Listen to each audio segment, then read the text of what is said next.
হযরত সাঈদ ইবনে Musayyib রাহমাতুল্লাহ একজন আনসারী সাহাবী হইতে বর্ণনা করেন যে তিনি বলিয়াছেন, আমি রাসূলুল্লাহ সাল্লাল্লাহু আলাইহি সাল্লামকে এই ইরশাদ করতে শুনিয়াছি যে যখন তোমাদের কেহ উত্তম রূপে ওযু করিয়া নামাজের উদ্দেশ্যে বাহির হয়, তখন প্রত্যেক ডান পা উঠাইবার উপর আল্লাহ তাআলা তাহার জন্য একটি নেকি লিখিয়া দেন এবং প্রত্যেক বাম পা রাখার উপর তাহার একটি গুনাহ মাফ করিয়া দেয়।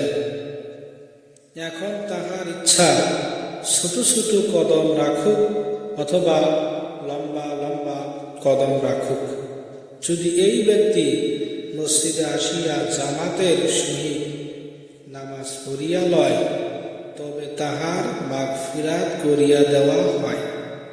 আর যদি মসজিদে আসিয়া দেখে যে জামাত হইতেছে এবং লোকেরা নামাজের কিছু অংশ পড়িয়া ফেলিয়াছে আর কিছু অংশ আছে, এতপর সে জামাতের সহিত যে পরিমাণ পায় পড়িয়া লয়, অবশিষ্ট নামাজ নিজে পুরা করিয়া লয়, তবুও তাহার মাগফিরাত করিয়া দেওয়া হয়।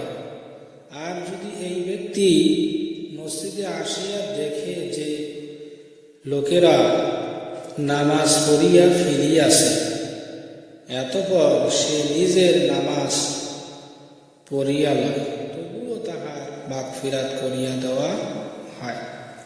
আবু দাউদ। কোনো মানুষ বাড়ির থেকে আসার পরে মসজিদে ঢোকার পরে দেখলো যে না, জামাত শেষ হয়ে গেছে। আল্লাহ নবী বলছে যে নিজের নামাজ নিজেই পড়িয়া লয়, নিজের পড়াশ নিজেই পড়িয়া নিব, তার জন্য আল্লাহ তাআলা তাকেও মাফ করিয়া দিবেন, তাকেও আল্লাহ তাআলা মাগফিরাত